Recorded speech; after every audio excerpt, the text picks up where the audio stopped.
She mopped hospital floors at 2 in the morning, came home before dawn, and sat before a wall of photographs of a boy she had not held in 11 years.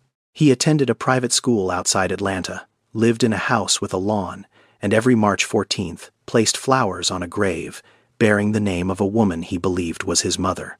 Nadine Holloway had not slept through a night since 2014, not because of work, because sleep meant letting go. She did not call herself a victim. She called herself a mother still looking. The pediatric ward at Temple University Hospital was quiet at 2:15 in the morning, in the way that hospital wards are quiet, which is not silence, but the organized hum of machines keeping people alive. Nadine pushed the mop in long, even strokes down the corridor, the same corridor she had mopped 5 nights a week for the past 4 years. The floor was linoleum pale green, scuffed from years of gurney wheels and rubber-soled shoes. The fluorescent lights above gave everything the same flat brightness, regardless of the hour. 2 in the morning looked identical to 2 in the afternoon under these lights. Time did not pass here. It was managed. She had requested this ward. She could have worked the surgical floor, which paid a shift differential. She could have worked the administrative wing, which was easier. She asked for pediatrics, and the supervisor had looked at her for a moment longer than necessary and then approved the transfer without asking why. Nadine knew why. She did not explain it to anyone, because explaining it would have required saying out loud what she had never said out loud, which was that being near children was the only thing that made the nights bearable and the only thing that made them worse. She paused outside room 412. Through the glass panel in the door, she could see a boy asleep in the bed. He was 5, maybe 6. An IV line ran from his left hand to a pole beside the bed. His mother was asleep in the chair next to him, her hand resting on the blanket near his knee, not holding his hand, just near it. The specific nearness of a parent who has learned to be close without disturbing the equipment. Nadine stood there for 3 seconds. She counted them the way she always counted them. 3 seconds was what she allowed herself.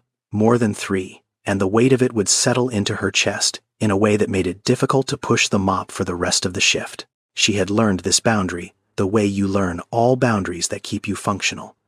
By crossing it once and paying for it, she moved on. Room 413. Room 414. The mop making its quiet rhythm on the linoleum. A nurse passed her in the hall and nodded, and Nadine nodded back, and neither of them spoke, because at 2 in the morning in a hospital there is an understanding that words cost more than they are worth. Her shift ended at 6. She changed in the locker room, folding her scrubs into the same locker she had used for 4 years, locker 17 bottom row. She put on her street clothes, a gray sweatshirt, jeans, sneakers with the left sole starting to separate at the toe. She took the bus, the 42 northbound. She sat in the same seat she always sat in 3rd row window side, and she watched the city move past in the gray light of early morning. Philadelphia, waking up the way cities wake up, one window at a time. Her apartment was a studio on the 2nd floor of a brick building on Girard Avenue. 1 room, a bed, a small kitchen along the back wall, a bathroom with a shower that took 4 minutes to get warm. She did not turn on the overhead light when she came in. She did not need to. She knew the room the way her body knew the mop route, but she stopped the way she stopped every morning in front of the wall. The wall opposite the bed. A map of the United States pinned to it with red and blue thumbtacks marking cities. Sticky notes in her handwriting. Phone numbers. Names of police departments, social workers, legal aid offices, printed pages from websites, and in the center of it all a photograph. A boy 5 years old looking at the camera with a gap-toothed smile and eyes that took up half his face. The edges of the photograph had gone soft. Not torn, worn from being held. The face was beginning to blur at the edges where her thumb had rested against it too many times. She did not laminate it. She did not put it in a frame. She let it wear. The wearing was evidence that she had not stopped touching it, and she needed that evidence more than she needed the photograph to stay sharp. On the windowsill beside the bed, a clay pot. Lavender. She had kept lavender alive in this apartment for 11 years. Not because she liked it, because Elijah had liked it. When he was 3, he had grabbed a handful from a neighbor's garden and held it to his nose and laughed. And she had carried that specific laugh in her body the way some people carry scars. Invisible from the outside, structural on the inside. She watered the lavender. She made coffee. She sat on the edge of the bed and looked at the wall. Every Saturday morning at 8, there was a knock on her door. The same knock. 3 taps, a pause, then 2 more. Miss Lorraine Jessup, 74 years old, 4'11", white-haired, and the kind of thin that comes from decades of eating last and worrying first. She lived in apartment 214 directly below Nadine. She brought cornbread wrapped in foil every Saturday. She brought coffee she had already made because she said Nadine's coffee tasted like punishment. Miss Lorraine had been a social worker for the city of Philadelphia for 31 years before she retired. She had spent 3 decades inside the system that Nadine had spent 11 years beating against from the outside. She knew its machinery. She knew its failures. She knew the specific shape of the gap between what the law promised and what it delivered, because she had watched families fall through that gap for most of her professional life. She did not say things like, "Stay strong" or "Keep the faith." She said things like, "Who are we calling today?" She said things like, "Did you follow up with the office in Fulton County?" She said things like, "I pulled the updated guidelines from the Department of Justice website, and there is a new provision we have not tried." She sat at Nadine's small table with her cornbread and her coffee, and she said on this particular Saturday morning in October, 200,000. Nadine looked at her. "Every year," Miss Lorraine said, "more than 200,000 children are taken by a parent in this country every year. That is the number. The Department of Justice published it, and then the world kept moving as if it had not." She broke off a piece of cornbread. She chewed it slowly. Parental abduction is the crime the world does not call a crime until it has already taken everything. Nadine said nothing. She held her coffee with both hands and looked at the photograph on the wall, the one with the blurring edges and the gap-toothed smile, and she thought about the number 200,000, and she thought about the fact that her son was one of them, and that most people who heard that number would nod and feel something for a moment, and then return to whatever they had been doing before they heard it. She finished her coffee. She picked up the phone. In a house in Brookhaven, a suburb north of Atlanta, where the lawns were edged with precision and the mailboxes stood in a line like soldiers, Elijah Price sat at a breakfast table and did not eat. The kitchen was large. Granite counters, stainless steel appliances, a window above the sink that looked out onto a backyard with a fence and a magnolia tree. Corinne was at the stove making eggs. Darnell sat at the head of the table, reading something on his phone. The morning moved around Elijah in its organized way. Coffee poured, plates set, orange juice in a glass that Corinne placed in front of him, with a small smile that he returned with a smaller one. He sat at the far end of the table. He did not touch his plate until Darnell picked up his fork. This was not a rule anyone had spoken out loud. It was a rule Elijah's body had learned the way bodies learn things in houses where the atmosphere depends on one person's mood. You wait, you read, you calibrate, then you act. He had been doing this so long he did not know he was doing it. Darnell looked up from his phone. "You have practice today." "Yes, sir." "What time?" 3:30. Darnell nodded. He went back to his phone. Elijah ate his eggs. Corinne sat down with her own plate and asked him about a history test, and he answered with the specific politeness of a child who has been trained to give complete answers without volunteering extra information. He was not rude. He was not cold. He was careful.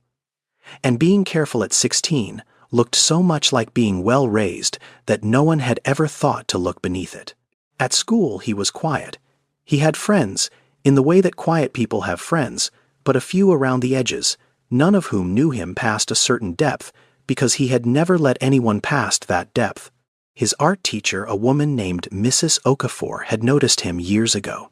He drew constantly, charcoal mostly, and he drew the same thing over and over with small variations. Faces, women's faces. Not copied from photographs or screens, drawn from something internal. Mrs. Okafor had asked him once in ninth grade who the woman in his drawings was. He had looked at the page for a moment and said, "I do not know.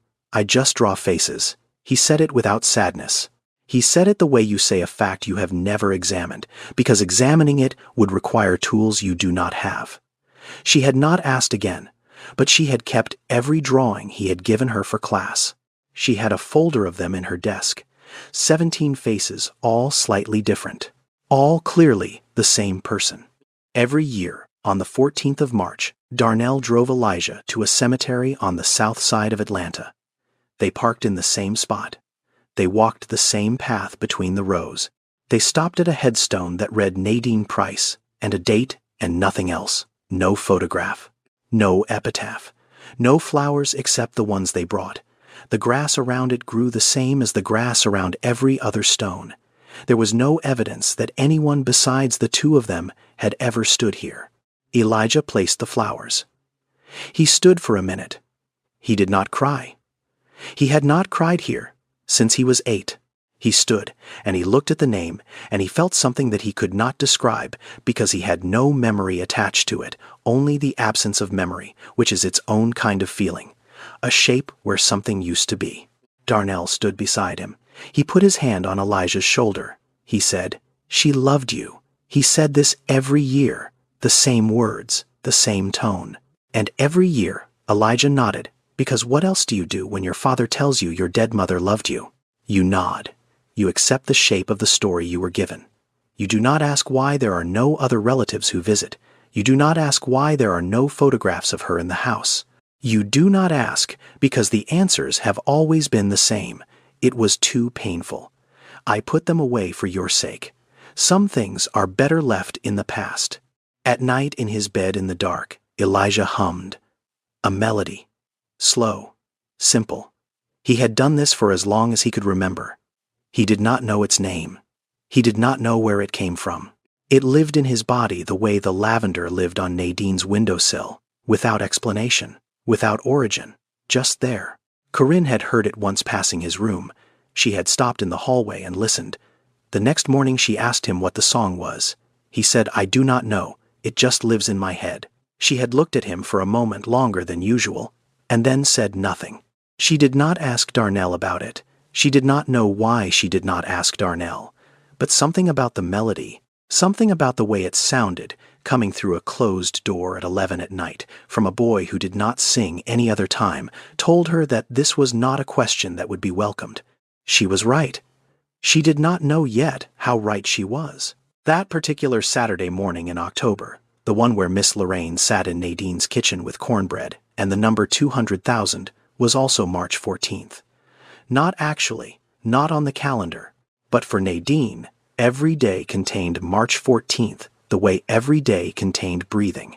It was not something she chose to carry. It was something she could not put down. Miss Lorraine knew this.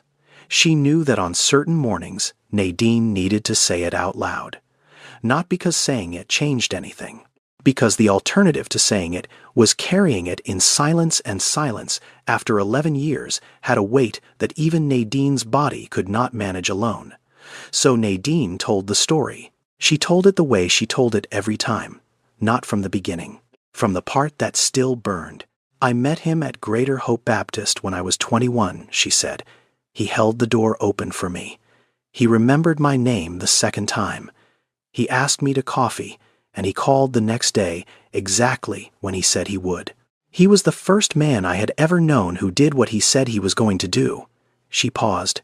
She looked at the coffee in her hands. "I thought that was love. I did not know it was a system." She told Miss Lorraine about the courtship.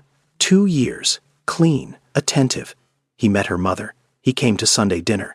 He fixed the screen door on her mother's porch without being asked. Everyone said she was lucky. Everyone said Darnell Price was one of the good ones. They married when she was 23. Elijah came a year later, and for the first year, the architecture of the life he had built around her looked like shelter. It felt like care. First it was the bank account, she said. He said it made more sense to consolidate. He said he would manage the bills because he was better with numbers. I agreed because it seemed practical. Then it was the phone. He said our plan was too expensive. He put me on his account. The phone was in his name. Then it was the friends. Not all at once. One by one. He would say things after I came home from seeing someone. Not angry things. Quiet things. Concerned things. I just think she is a bad influence. I noticed you seem upset after you see her. Until it was easier to stop seeing people than to have the conversation afterward. Then it was the car. He sold it. He said, we only needed one. He said he would drive me wherever I needed to go, which meant he would know everywhere I went. Then it was the door. Miss Lorraine did not interrupt. She had heard this progression before, not from Nadine, from hundreds of women in her 31 years as a social worker. The sequence was almost always the same. The tools of control varied. The architecture did not. Darnell never hit her. She said this clearly because it was the fact that had undone everything. He never raised his hand. He never raised his voice. He controlled her with patience and consistency, and the specific cruelty of a man who understood that the most effective cage is one the person inside it helped build. He checked her phone. He monitored her spending. He decided what she wore not by telling her what to wear, but by commenting on everything she chose until her choices aligned with his preferences without him having to ask. He isolated her from her mother by being endlessly, exhaustingly helpful whenever her mother visited until her mother said, "He is such a good man, Nadine. I do not know what you are complaining about." She had tried to explain it once to a counselor at the church. The counselor had asked, "Does he hit you?" She said no. The counselor had said, "Then I think what you are describing is a communication issue." She had tried to explain it to a judge 3 years later, when she filed for divorce. The judge had asked a specific question, "Has he ever physically harmed you?" She said no. The judge had nodded as if that settled it. Coercive control. That was the term she would learn later, years after it mattered, from Miss Lorraine, who had spent her career watching it and naming it and trying to make systems recognize it. Control without bruises. Domination without evidence. The kind of abuse that leaves no mark the court knows how to read. She had no money. She had no car. She had no phone. She had Elijah. And then she did not. Miss Lorraine set down her coffee cup. She had heard this part before. She listened again because listening again was what Nadine needed, and because Miss Lorraine understood that some stories do not get lighter with repetition. They get clearer. Nadine told her about the day. When Elijah was 5, Nadine filed for divorce through a legal aid organization that provided free representation to women in abusive marriages. Her lawyer was a young woman 2 years out of law school, competent, overwhelmed, carrying 47 cases at the time. Darnell did not shout. He did not threaten. He retained the most expensive family law attorney in their county. He filed a counterpetition for sole custody on the grounds that Nadine was psychologically unstable. He submitted affidavits from 4 witnesses: his best friend, his business partner, the pastor of their church, and Nadine's own mother, who signed a statement saying she had concerns about Nadine's mental health. Nadine's lawyer objected. The judge ordered a psychological evaluation. Nadine passed it. Darnell's lawyer requested a second one from an independent evaluator. The independent evaluator found no evidence of instability. Darnell's lawyer filed a motion for temporary custody. While the case proceeded, the judge granted it. "Temporary," Nadine said, looking at the wall. "That is what they called it. Temporary custody, pending investigation. As if temporary meant anything when your child is on the other side of it." Darnell picked up Elijah on a Tuesday. Nadine stood in the hallway of the courthouse while it happened. Elijah was holding a red backpack. He was wearing sneakers with dinosaurs on them. He looked back at Nadine and reached out his hand, not dramatically the way children reach, with full trust that the reaching would be met. Darnell carried him toward the elevator. The court-appointed officer stood between Nadine and the hallway, not blocking her. Present, a body in the space between a mother and her son that said without words that this was now the distance the law required. Her feet did not move. Not because she chose stillness, because something between her brain and her legs had stopped working. She stood in that hallway until it was empty. She stood there until a clerk came out of a side office and asked if she needed help, and she said no, and she walked to the bus stop and sat and waited for a bus she did not get on. Darnell changed his phone number within the week. He moved. He did not file a change of address with the court. His lawyer sent a letter to Nadine's lawyer, stating that his client had exercised his legal right to relocate. When Nadine called the police, the officer said, "Ma'am, he has legal custody. There is nothing we can do." When she called the county office, they said, "This is a custody matter, not a criminal matter." When she called the FBI, they said, "Ma'am, this is a civil dispute." Everyone told her the same thing in different words. He has the right, you do not. She called the legal aid office. Her lawyer had left the organization. Her case had been reassigned. The new lawyer had 53 cases. He said he would look into it.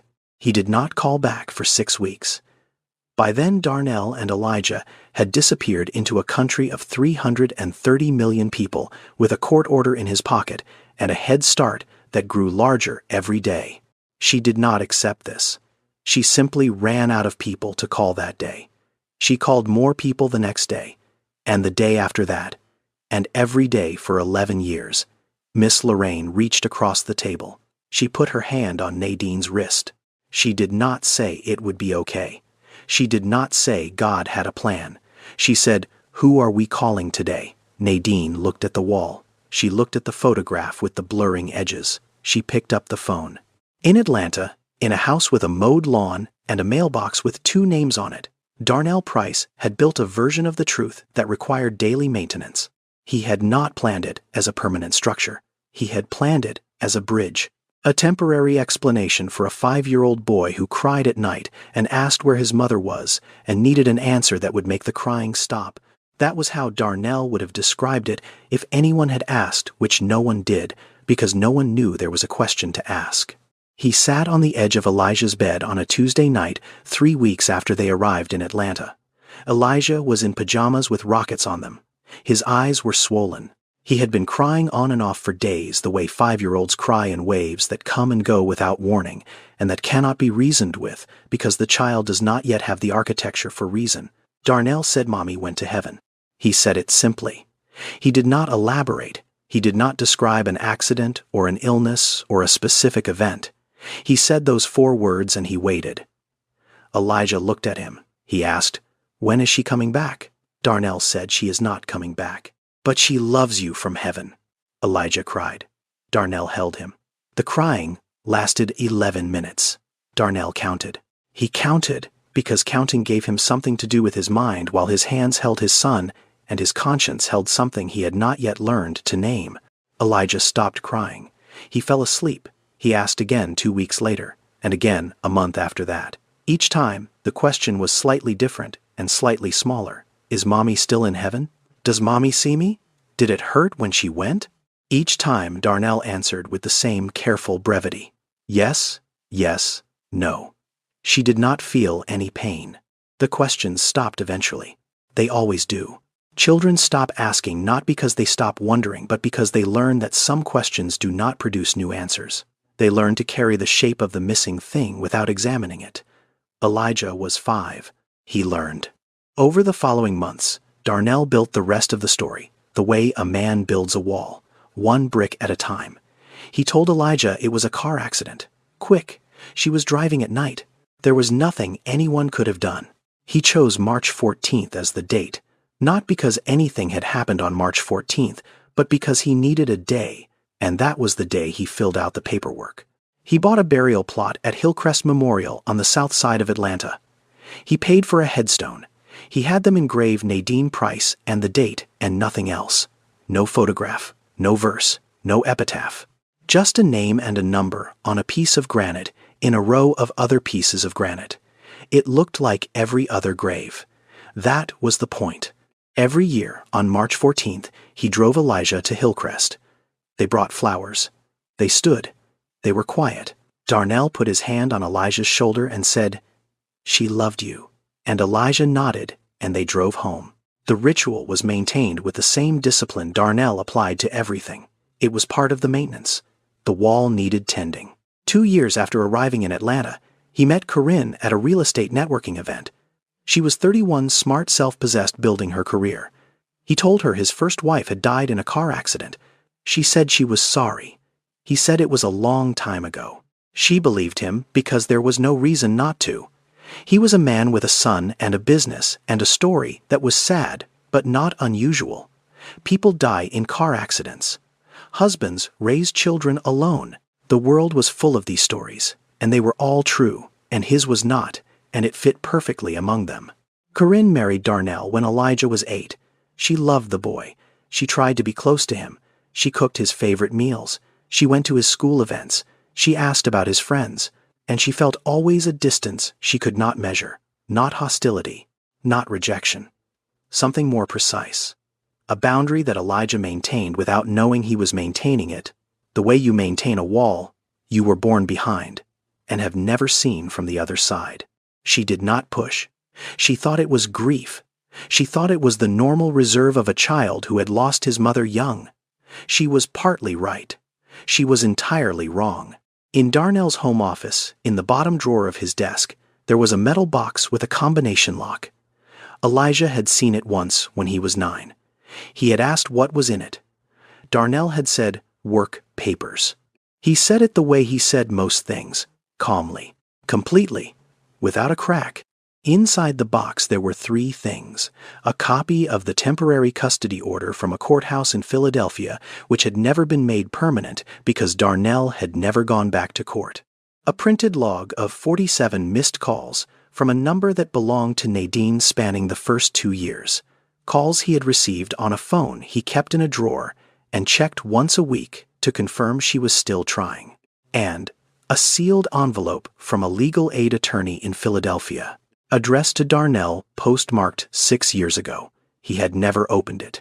He had kept it because throwing it away felt like evidence of something, and keeping it sealed felt like the absence of evidence. As long as he did not open it, he did not know what it said. And not knowing was a kind of protection that worked better than any lock. The box sat in the drawer. The drawer sat in the desk. The desk sat in the office of a house where a boy grew up believing his mother was buried in a cemetery he visited once a year with flowers and silence, and a father's hand on his shoulder. The wall held. For 11 years, the wall held. On the other side of it, Nadine had not stopped. Year 1, she called every police department within 500 miles of Philadelphia. She sat on the floor of her apartment with a map and a phone, and a list she had written in a spiral notebook. She worked through it alphabetically. She called Allentown. She called Baltimore. She called Charlotte. She called every city she could think of where a man with a construction business might relocate. No one had a record. No one could help. Most were polite. Some were not. Year 2, she took a second job. Weekends at a laundromat on Broad Street. The money went into an envelope she kept separate from her living expenses. She labeled it with one word: find. Year 3, she hired a private investigator. A man named Terrence, who worked out of an office on Market Street and charged $400 up front and $200 a month. Terrence was competent and thorough, and after 5 months, he found a utility record for a Darnell Price in Cobb County, Georgia. Then, the trail went cold. Darnell had moved again. Terrence kept looking. The money ran out. Nadine picked up a 3rd shift. Year 5, she contacted the National Center for Missing and Exploited Children. She sat in a gray office in Washington, D.C. on a Wednesday afternoon and filled out paperwork. She gave them the only photograph she had, Elijah at 5. The one with the blurring edges. They scanned it. They entered it into a federal database alongside thousands of other photographs of children whose faces would age while the system tried to find them. Year 7, the case was assigned to a specialist, a woman named Dr. Pauline who worked with age progression technology. She took the photograph of Elijah at 5, and she used software to project what he might look like at 10, at 12, at 14. She sent Nadine the images. Nadine sat at her kitchen table in Philadelphia and looked at a computer-generated photograph of her son at 14 years old. She looked at it for 1 hour, not because she was studying it, because it was the first time in 9 years that she had seen her son grow up. It did not matter that the image was created by an algorithm. It did not matter that the jawline might be wrong or the ears slightly off. It was the closest thing she had to watching him become a person. She held the printout with both hands the way she held his photograph. The edges would wear down too eventually. That was the price of holding something. Year 9. Miss Lorraine connected her with a nonprofit called Searching Parents Alliance, an organization that worked specifically with cases of parental abduction. They had lawyers, they had investigators, they had a media team that created awareness campaigns. They took Nadine's case. They told her they could not promise anything. She said she was not looking for promises. She was looking for her son. Year 11. The campaign launched. A poster. Simple. 3 photographs arranged in a row. On the left, Nadine. In the center, Elijah, at 5 the original, the one she had touched so many times the edges had softened to cloth. On the right, the age progression at 16, the face the algorithm had built from the bones of a 5-year-old smile. Below the photographs, a single line. Have you seen this child separated from his mother since 2014? If you have any information, contact the National Center for Missing and Exploited Children. The posters were printed in batches. They were sent to community centers, libraries, churches, bus stations. They went to Philadelphia, New York, Baltimore, Washington, D.C., Charlotte, Nashville. And because a volunteer at the distribution center had once lived in Georgia and still had contacts there, Atlanta, the poster arrived in Atlanta on a Tuesday in October. It was pinned to a community board at the Decatur Public Library by a volunteer who did not know that the boy in the age progression photograph was sitting in a classroom 4 miles away. 2 weeks before the poster arrived, Elijah sat in Mrs. Okafor's art class on a Thursday afternoon. The assignment was a portrait from memory, not a copy from a photograph, not a still life. A face you carried, someone you remembered. Most students drew grandparents. One drew a dog. Elijah picked up his charcoal and he drew what he always drew, a woman's face. He started with the eyes because the eyes were the part he was most certain of. Dark, slightly wide-set. Looking directly at whoever was looking back, he drew the outline of the jaw, the forehead, the space between the eyebrows. He could not get the nose right. He never could. It was as if his memory held the face in pieces that did not quite connect. A puzzle with most of the border completed, but the center still missing. A boy next to him leaned over. "Who is that?" "I do not know," Elijah said. "I just draw faces." It was the same answer he had given for years. It had always been enough. It was beginning to not be enough. He went home that afternoon and sat in his room and thought about things he had not thought about before. Not because something new had happened, because something old had accumulated. The melody he hummed at night. He had hummed it since he could remember. It did not come from a song on the radio, or a movie, or a video. It came from somewhere beneath those things, somewhere before them. It lived in his body, the way the smell of lavender lived in his body. A scent he recognized whenever he passed a garden or a candle shop, but that did not exist in his own house. There was no lavender in Darnell's house. There never had been. And yet, Elijah's body responded to it, every time a small pull behind his ribs, a micro-pause in his breathing, a turning toward the source. He remembered a warmth on his forehead, not a general warmth, a specific one, the size and pressure of lips, someone kissing his forehead before sleep. He could not see who. He could only feel the warmth, and beneath it, somewhere impossibly faint, the smell of lavender. He asked Darnell one question. One evening in the kitchen, while Corinne was out showing a property, Elijah was at the counter doing homework. Darnell was at the stove heating soup. "Did Mom have a song she used to sing to me?" Darnell did not turn around. He stood at the stove with his hand on the spoon. Elijah counted the seconds of silence. 1, 2, 3. He counted them automatically, the way he counted all of Darnell's silences, because in this house, silence had texture. It had weight, and the weight of a silence told you what the words after it were worth. "I do not remember," Darnell said. "It was a long time ago." He turned around, and he was smiling, and the soup was ready, and the moment passed in the way. Moments pass in controlled environments, smoothly, without a mark, as if it had never happened. Elijah said nothing else. He ate his soup.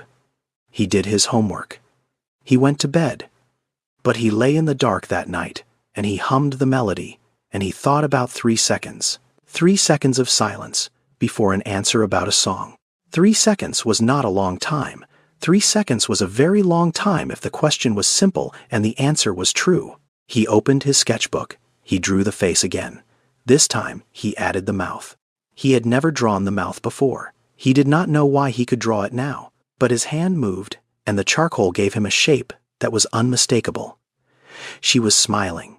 The Decatur Public Library was a flat brick building on Sycamore Street with a parking lot on one side and a community garden on the other. Elijah's class went there on a Wednesday for a research project on local history. 23 students, a teacher, a bus. The kind of field trip that fills a day and produces a 2-page paper and is forgotten by Friday. Elijah stood in the main hallway, waiting for the librarian to assign them to tables. The hallway was wide and bright with that particular institutional lighting that makes everything look equally important and equally uninteresting. There was a bulletin board on the wall to his left. He looked at it because there was nothing else to look at and because the librarian was still talking to his teacher and the line was not moving. The board was full. A flyer for a weekend yoga class, a business card for a handyman, a notice about a neighborhood fall festival, a printed sheet about a tutoring program at the community college, layers of paper pinned on top of other paper, the accumulated announcements of a community talking to itself. In the lower right corner, partially covered by the edge of the yoga flyer, there was a poster. He almost did not see it. The corner of it was visible, just a sliver of white paper with a photograph on it. He moved the yoga flyer aside with one finger to see the rest. 3 photographs in a row. On the left, a woman. She looked to be in her mid-30s. Dark hair, dark eyes. She was not smiling. She was looking at the camera with an expression that was not sadness, but was related to sadness. Something quieter. Something that had been carried a long time and had become a permanent feature of the face, the way weather becomes a permanent feature of a building. In the center, a child, a boy, 5 years old maybe, gap-toothed smile, eyes that took up half his face. Elijah looked at the child and felt nothing specific, just a kid. On the right, a face generated by a computer, a projection. 16 years old, male, and Elijah stopped. The face on the right looked like the face he saw in the mirror every morning. Not similar, not in the way that strangers sometimes look like other strangers. The same shape of the jaw, the same set of the eyebrows, the same slight tilt of the eyes that he had always thought was just his own face, being his own face, but was now his own face on a poster, on a bulletin board in a library he had never been to before. He looked at the child in the center. He looked at the face on the right. He looked back at the child, the same person. At 5, at 16, at 5, at 16. He looked at the woman on the left, and everything in his body went quiet. The hallway noise, the students behind him, the librarian's voice, all of it receded the way sound recedes when you go underwater. The woman's face. He knew that face. Not from a photograph. Not from a screen. From charcoal on paper. From the sketchbook in his backpack. From 11 years of drawing and redrawing a face he could not name. The eyes. The wide-set eyes looking directly at whoever was looking back. The jawline he could never get quite right because his hand had been working from a memory that was 11 years old and fading. The mouth he had drawn for the first time 2 weeks ago. Smiling. He read the text below the photographs. He read it slowly, one word at a time, the way you read things that are changing the shape of your life. Nadine Holloway, mother, searching for her son, Elijah, since 2014. Last known location, Philadelphia, Pennsylvania. If you have any information, please contact the National Center for Missing and Exploited Children. He read his name, Elijah. He read the year, 2014. He was 5 years old in 2014. He read the word mother. He read the word searching. Searching. Present tense. Active. Not deceased. Not late. Not buried. In Hillcrest Memorial under a headstone with a name and a date and no photograph. Searching. Still. Now. Today. A woman on a poster in a library in a city 4 miles from his school searching. His teacher called out that the tables were ready. Students moved past him. Someone bumped his shoulder. He did not move. He stood in front of the poster, and he looked at the woman's face, and he understood in a way that did not require thought, that bypassed his brain entirely and arrived in his chest, that the face he had been drawing for 11 years was not a ghost. It was not a dream. It was not something invented by a child's imagination to fill a space that grief had made. It was his mother. And she was alive. He reached for his phone. His hand was shaking. He held the phone up to the poster and pressed the button. The image was blurred. He pressed it again. Blurred again. His hands would not hold still. He braced the phone against his thigh, steadied it, pressed a third time. The image came through clear. He put the phone in his pocket. He stood for 4 more seconds in front of the poster. He looked at her face 1 more time. Then he walked into the library and sat at the table his teacher had assigned him and opened a book about local history and read nothing. The words were shapes on a page. His mind was somewhere else. His mind was in his pocket with a photograph of a woman who was supposed to be dead and was not. He did not go back to class. He told his teacher he felt sick, and he sat on a bench outside the library and looked at the photograph on his phone for 40 minutes. He zoomed in on the woman's face. He zoomed in on the child. He zoomed in on the age progression. He looked at the text at the bottom until the words stopped being words and became shapes and then became words again. He opened his browser. He typed Nadine Holloway, Philadelphia. The results loaded. Most were nothing. A LinkedIn profile for a woman in another state. A Facebook page that had not been updated in years. Then, on the second page of results, a link to a local news site, the Philadelphia Independent. The article was 7 years old. The headline read, "Mother continues search for son taken by estranged husband." He tapped it. The page loaded slowly. There was a photograph of a woman standing in front of a building he did not recognize, holding a printed flyer. The article was short, 4 paragraphs. It named Nadine Holloway, age 30 at the time of publication. It named her son, Elijah. It named his age, 10 at the time. It named the year he was taken, 2014. It named the city, Philadelphia. It named the father, Darnell Price. Elijah read his father's name in a news article about a missing child, and the missing child was him. He read the article twice. He closed the browser. He put the phone in his pocket. He sat on the bench outside the Decatur Public Library, and he looked at the parking lot and the community garden and the sky above both, and he did not move for a long time. The bus came. He got on. He went home. Darnell was in the kitchen when he walked in. How was the library? Fine. Learn anything. Local history. Darnell nodded. Elijah went upstairs. He ate dinner that evening. He answered questions about his day. He cleared his plate and loaded the dishwasher and said good night to Corinne with the same small politeness he always used. He did not let anything show. He had been trained for this, though the training had not been intentional. 11 years in a house where the atmosphere was set by one person had taught him to manage his face the way a pilot manages instruments. Read the room. Adjust. Do not let the turbulence show on the surface. It was a survival skill he had learned without knowing he was learning it, and it was protecting him now in a way Darnell had never anticipated. He lay in bed until 2 in the morning. He counted the minutes the way he counted silences. When the house was completely still, when Darnell's breathing had settled into the deep rhythm he could hear through the wall, Elijah got up. He walked downstairs in bare feet, avoiding the 3rd step because it creaked, which was something he had known since he was 7. Darnell's office. The door was not locked. Darnell did not lock internal doors, because locked doors in his own house would have suggested there was something worth hiding, and the architecture of his control depended on the appearance that there was nothing to hide. The desk. Bottom drawer. The metal box with the combination lock. Elijah had not thought about this box in years. He thought about it now. He tried Darnell's birthday. 0823. The lock did not open. He tried Corinne's birthday. 0517. It did not open. He sat on the floor of the office, and he thought about what numbers a man like his father would choose. Numbers that mattered. Numbers that anchored something.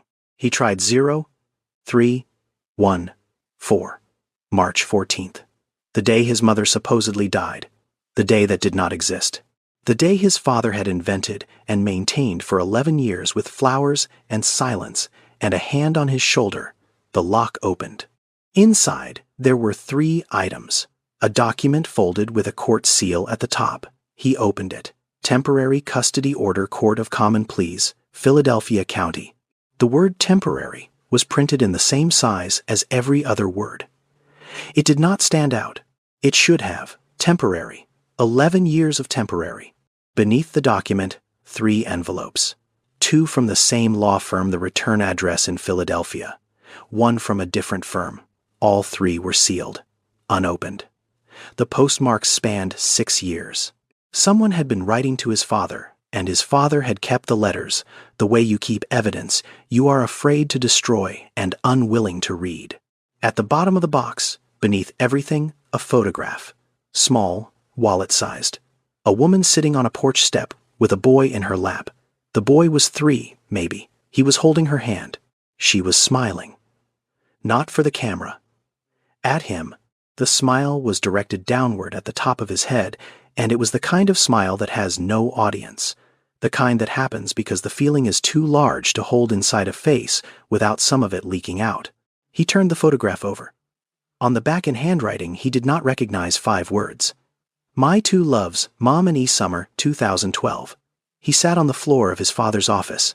He held the photograph. The woman on the porch step was the woman on the poster, was the woman in his sketchbook, was the face he had been drawing for 11 years without knowing her name. He knew it now. The face in the sketchbook had a name. 3 days passed. Elijah moved through them the way water moves through a crack in a wall, slowly, without being seen, changing the structure from the inside. He stopped eating dinner at the table. Not dramatically. He simply said he had homework, or he was not hungry, or he had eaten late after practice. Small excuses, the kind that do not register individually but accumulate. He spoke less. Not enough for Corinne to call it silence. Enough for Darnell to notice. Darnell noticed everything. That was his instrument. He read people the way other people read weather, by looking at what was moving, and in which direction, and how fast. He had built his life on the ability to detect shifts in other people before those people detected the shifts in themselves. He looked at Elijah across the breakfast table on a Thursday morning, and he said, "Is everything okay?" Elijah said yes. Darnell held the look for 2 seconds. 2 seconds was not long. 2 seconds was very long when the person holding it was looking for a crack. He did not find one. Elijah's face gave him nothing. It was the face of a boy who had been trained by the very environment Darnell had built a face that could hold still under observation, that could answer questions without flinching, that could sit across from the man who had lied to him for 11 years, and eat eggs, and say good morning and mean none of it, and show none of that either. Darnell did not ask again, but he began to watch. Corinne noticed something different. One evening she walked past Elijah's closed door and heard him humming. She stopped. She stood in the hallway and listened. The melody was the same one he had always hummed, the slow, simple one that lived in his body without origin or name. But he was humming it louder now. Not much louder, just enough that it carried through the door. She mentioned it to Darnell that night. Where did Elijah learn that song? Darnell was reading on his phone. He did not look up. What song? The one he hums every night. He has done it since he was small. Darnell was still for 4 seconds. Corinne counted without knowing she was counting. People in Darnell's house counted his silences. It was a reflex, a survival adaptation shared by everyone who lived inside his radius. I do not know, he said. He looked up from his phone, and his face was composed, and his voice was even, and the 4 seconds that preceded both were the only thing that did not fit. Corinne said nothing else. She went to bed, but she lay there in the dark, and she thought about the song, and the 4 seconds, and the specific quality of the silence that had filled them, and she understood, in a way she could not yet name, that those 4 seconds contained something that did not belong to the version of the world she had been given. On a Monday morning, Elijah left the house 30 minutes before the school bus. He told Corinne he was meeting a friend to study, He walked to the public library on Claremont Road. He sat at a desk in the back corner. He took out his phone, and he looked at the photograph of the poster one more time. At the bottom, the phone number. The National Center for Missing and Exploited Children. He dialed. An automated voice answered. "You have reached the National Center for Missing and Exploited Children hotline. If you are in immediate danger, press 1. For all other inquiries, press 2. He pressed 2. A hold tone played. He hung up. He sat for 1 minute. He dialed again. The same automated voice, the same options. He pressed 2. The hold tone began. He hung up. He sat for 3 minutes. He looked at the photograph on his phone. The woman, the child, the age progression. The word searching. He dialed a third time. He pressed 2. The hold tone played. He did not hang up. A voice came on the line. A woman. Calm professional trained to speak to people who were calling the hardest phone number they had ever dialed. She said, "National Center for Missing and Exploited Children, this is Diane. How can I help you?" Elijah said, "I think I am the boy on the poster." The line was quiet for a moment. Diane said, "Can you tell me your name?" "Elijah. Elijah Price. And where are you calling from, Elijah?" "Atlanta, Georgia." "How old are you?" 16. She asked more questions. His date of birth. His city of origin. The name on the poster. He gave each answer in the same flat voice he used at the dinner table, the same voice he used to say fine and yes sir and good night, the voice that held still under any weight because it had been built to. Diane said, "Elijah, I am going to put you on a brief hold while I check our records." He waited. The hold music was soft, forgettable. He sat in the back corner of a public library and listened to it and understood that when the music stopped, his life would be different on the other side. The music stopped. Diane came back. Her voice had changed. Not dramatically, but the professional distance had compressed slightly, the way a voice compresses when the person behind it has just confirmed something that matters. She said, "Elijah, we have a match in our system. I need to explain a few things to you about what happens next." In Philadelphia, at 2:17 in the afternoon, Nadine was mopping the hallway of the pediatric ward, room 412, room 413. The mop, the linoleum, the fluorescent light, the rhythm that had carried her through 4 years of nights in this corridor. Her phone vibrated in her pocket. She did not hear it. Her hands were in gloves, and the vibration was faint, and the mop handle was thick, and she was moving. The call went to voicemail. 20 seconds later it vibrated again. She stopped. She pulled off her left glove with her teeth and reached into her pocket and looked at the screen. A Washington, D.C. area code. A number she did not recognize. She answered the way she answered all unknown calls, which was the same way she had answered them for 11 years, with a voice that was ordinary on the surface and braced beneath it. "Hello, Mrs. Holloway, my name is Diane. I am calling from the National Center for Missing and Exploited Children. I am assigned to your case." Nadine did not speak. She stood in the middle of the hallway with the mop handle in her right hand and the phone in her left and the fluorescent lights humming above her, and she did not speak. 6 seconds passed. She counted them the way she counted everything, the way the whole world counted in this story. Seconds by seconds, silences by silences. The specific arithmetic of people whose lives depended on what came next. "Mrs. Holloway, are you there?" "I am here." Her voice did not change. Her hand changed. Her right hand tightened on the mop handle the way a person tightens on whatever is nearest when the ground shifts, not because they choose to, because the body decides before the mind catches up. Diane said, "We received a call this morning from a young man in Atlanta, Georgia. He is 16 years old. He identified himself as Elijah Price. He contacted us after seeing a poster from our awareness campaign at a public library. We have matched his information against the file you submitted. The match is consistent across all data points." Nadine heard every word. She processed none of them. They entered her body the way the melody of the lullaby had entered Elijah's body, not through understanding, but through a channel deeper than understanding, a channel that had been waiting for exactly this information for 4,015 days. She asked one question. Is he safe? Yes, he is safe. Nadine Holloway sat down on the floor of the pediatric ward at Temple University Hospital. She did not choose to sit. Her legs chose for her, the way legs choose when they have been carrying something for 11 years and the weight suddenly changes shape.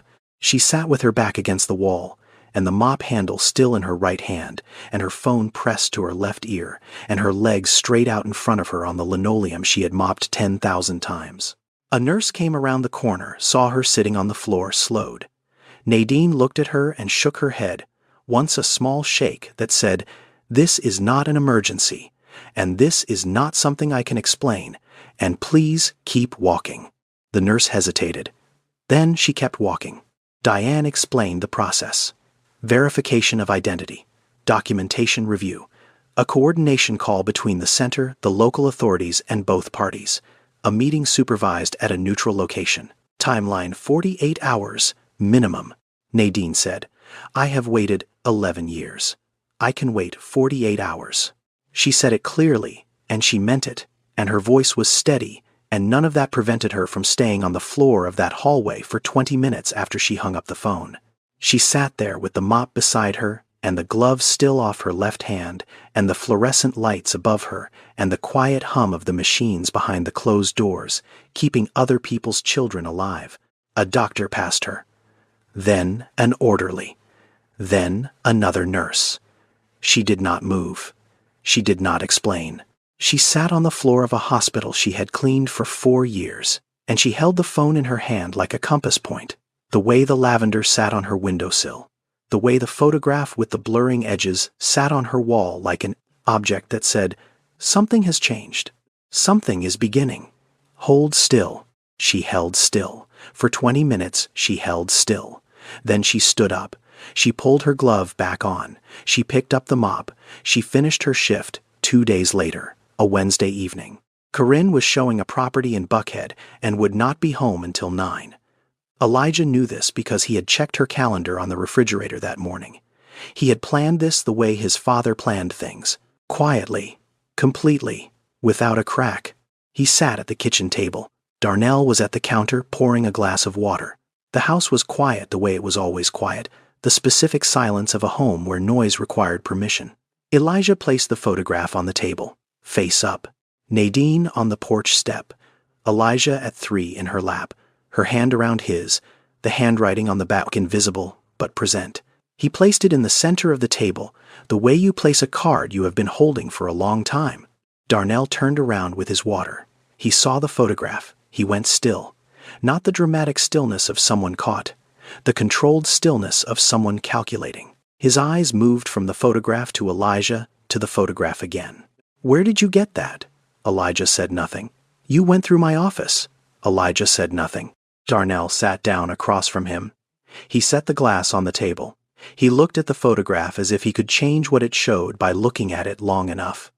Elijah said, "She is not dead." Not a question, a statement. 4 words laid on the table beside the photograph, and the table was now holding more weight than it had been built to hold. Darnell's face moved through a sequence. Elijah watched it the way he had watched his father's face for 16 years, reading the shifts, measuring the pauses, waiting for the version that would come out on top. First, nothing. The blank composure. Then something behind the eyes that might have been fear, or might have been recognition that fear was now appropriate. Then the pivot. "I was protecting you," Darnell said. "Your mother was not well. She was not capable of taking care of you. I made a decision that I believed was right for you." He said this calmly. He said it the way he said everything. With structure, with conviction, with the specific persuasiveness of a man who has been telling himself the same story long enough that it has become indistinguishable from truth inside his own head. Elijah listened. He let Darnell finish.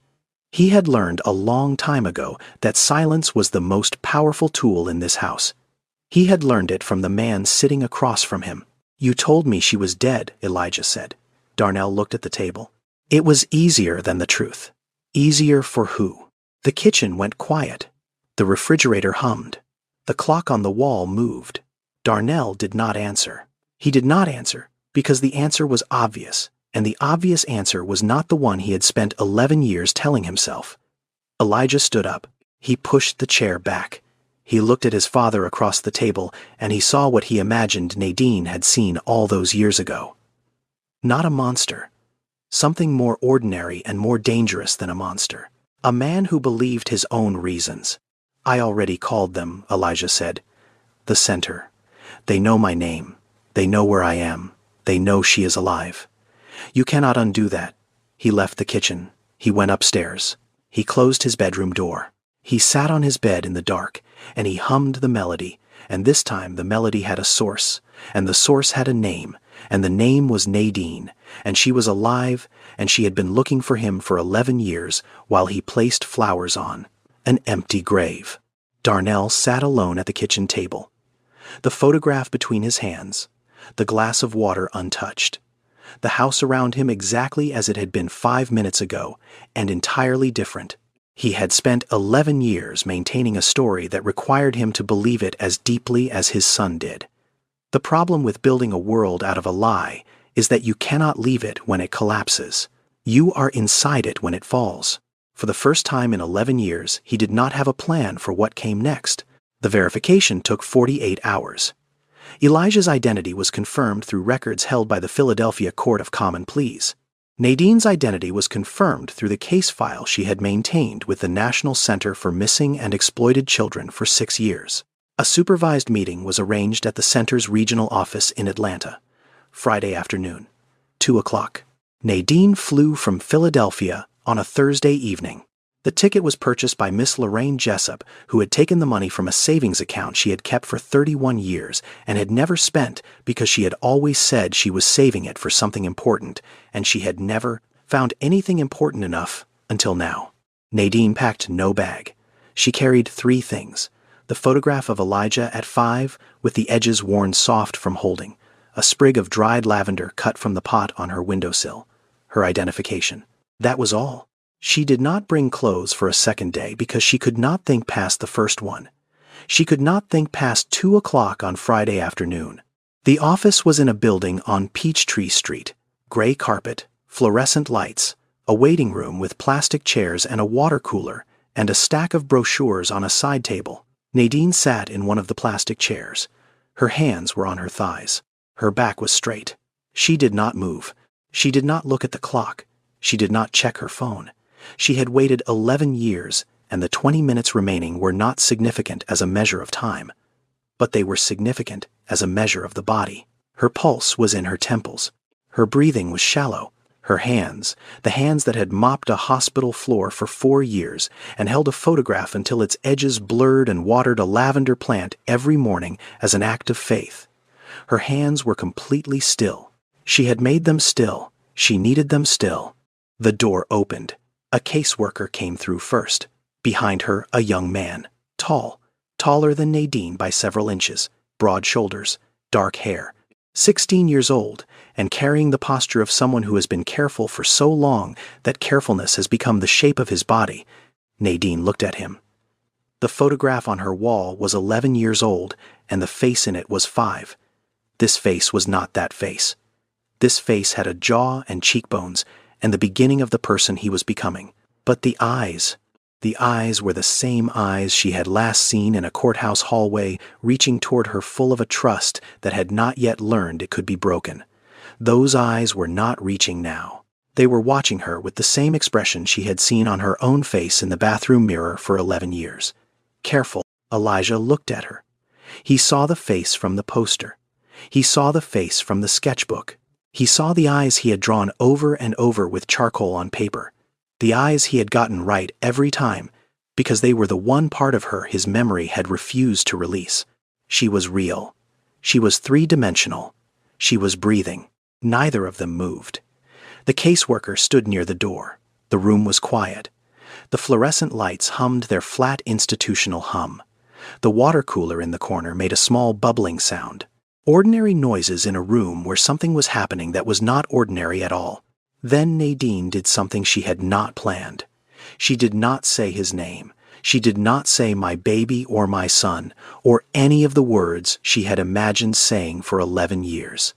She hummed very quietly. almost inaudibly. A melody, slow and simple. The melody she had sung to him every night before bed, when he was 3, when he was 4, when he was 5. The melody she had not sung since the last night she put him to sleep, the night before the courthouse, the night before everything. Elijah heard it. The sound entered him through a door that had been unlocked his entire life waiting. The melody he hummed every night in the dark. The melody that lived in his body without origin. The melody Corinne had heard through his bedroom door. The melody Darnell had pretended not to recognize. It had a source. It had always had a source. The source was standing 6 meters away from him in a gray office on Peachtree Street, humming so quietly the caseworker could barely hear it. But Elijah could hear it the way you hear something that has been playing inside you for 11 years. "That song," he said. His voice broke on the second word, the way a surface breaks when what is underneath it is finally too much to hold. "You are the song." She nodded. Her eyes did not leave his face. Her hands did not move from her sides. She stood there and she nodded, and everything she had carried for 4,015 days was in that nod. He walked toward her. He did not run. He walked. 1 step. The distance was 6 meters. Then 4. Then 2. Then none. She did not reach for him first. She waited. She had learned in 11 years of waiting that the most important arrivals are the ones the other person chooses. He had to choose to close the distance. He had to choose her the way she had chosen him every single day he had been gone. He chose. The center notified local law enforcement within 24 hours. A detective from the Fulton County District Attorney's Office reviewed the file. The custody order from Philadelphia was examined. It was temporary. It had never been finalized. Darnell had never returned to court. He had taken a temporary arrangement and stretched it across a decade, relying on distance and silence and the specific slowness of a system that was not built to pursue cases where the perpetrator and the parent were the same person. The detective spoke with the district attorney. The charge under consideration was custodial interference, a felony in the state of Georgia when it involves concealment of a child and deliberate deception of the other parent. More than 200,000 children in the United States are affected by parental abduction each year. Most cases are never prosecuted. Most are classified as civil disputes, not criminal ones. The line between a parent exercising custody and a parent committing abduction is a line the legal system has never drawn with confidence, and the people who suffer most from that ambiguity are the parents on the other side of it and the children caught between. Darnell hired a lawyer. The lawyer reviewed the file and told him what he already knew, which was that the temporary custody order did not authorize relocation across state lines without notification, and did not authorize telling a child his mother was dead, and did not authorize 11 years of concealment. The lawyer told him to cooperate. Darnell cooperated. Corinne learned the truth on a Friday evening, not from Darnell, from the caseworker who called to explain the situation. Corinne sat on the edge of her bed and listened and did not interrupt. When the caseworker finished, Corinne said thank you and hung up and sat in the silence of a house that had just become a different house. She did not cry because of Darnell. She cried because of Elijah, because she understood now what the distance had been. The careful politeness, the measured responses, the way he waited for Darnell to eat before he picked up his fork. It was not grief for a dead mother. It was the learned behavior of a child whose world had been built by someone who controlled it completely, and she had been inside that world for 8 years without seeing the walls. Nadine called her 2 days later. Through the caseworker, she said, "I know you loved my son. I am not angry at you. You did not know. And he told me that you were kind to him. That matters. It will always matter." Corinne could not speak for a moment. Then, she said, "I should have asked more questions." Nadine said, "He built a world where questions were not welcome. That is not your fault. That is what he does." On a Tuesday evening, Darnell sat in his car outside his own house. The engine was off. The porch light was on. The lawn was mowed. The mailbox stood at the curb with 2 names on it that no longer described the people inside. Elijah was not inside. He was at a hotel with Nadine, arranged by the caseworker as a temporary measure, while the legal process unfolded. Darnell sat in the car, and he looked at the house he had built and maintained for 11 years, and he understood that the maintenance was over, not because the law had come, not because Corinne was packing a suitcase in the bedroom, because a 16-year-old boy had sat across from him at the kitchen table and asked a 3-word question he could not answer. Easier for who? He had told himself for 11 years that he was protecting his son. He had said it to himself so many times, and with such consistency that it had become a load-bearing wall inside his mind, and without it, the structure could not stand. He sat in the car, and he felt the structure not standing. He did not start the engine. He did not go inside. He sat in the driveway of a house with a mowed lawn in a suburb, where the mailboxes stood in a line, and he was alone with a kind of silence. He had spent 11 years making sure he never had to hear. The silence of a man who has run out of story. The hotel room had 2 beds. Nadine sat on the edge of one. Elijah sat in the chair by the window. The distance between them was 4 feet. It might as well have been 11 years. They did not talk about Darnell. They did not talk about the courthouse or the custody order or the cemetery with the empty grave. They talked about small things first, because small things are how you test the weight of a floor before you step fully onto it. She asked him what he liked to eat.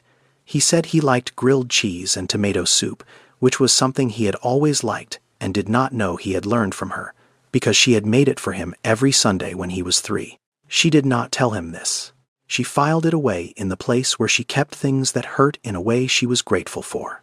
He told her about school, about art class, about Mrs. Okafor. He said he was good at drawing. She said she knew. He looked at her. She said, "I knew because you used to draw on everything. The walls, the floor, the back of the couch. I could not keep a clean surface in the house." He almost smiled. Almost.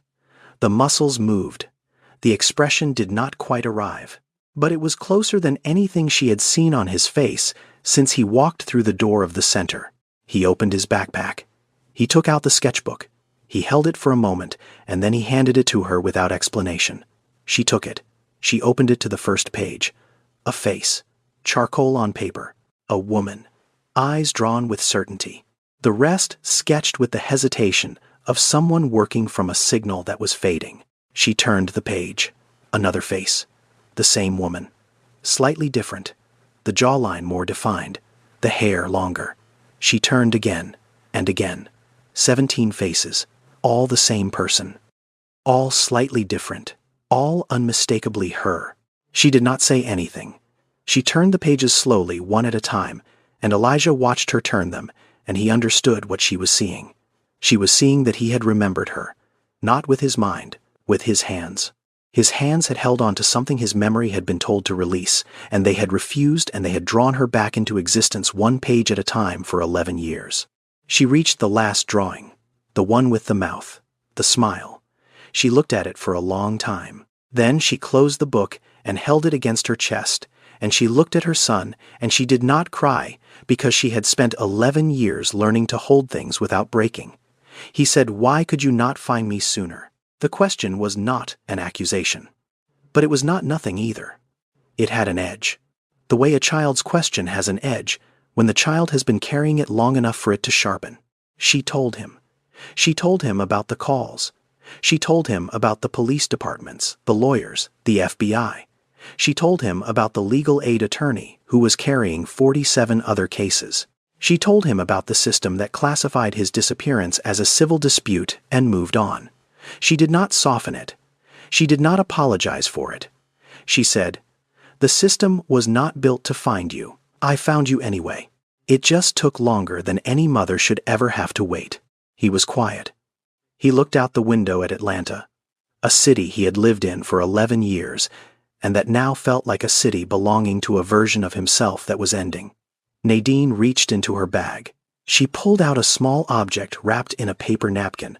She unwrapped it and set it on the table between them. A sprig of dried lavender, brown and brittle, the leaves curling inward.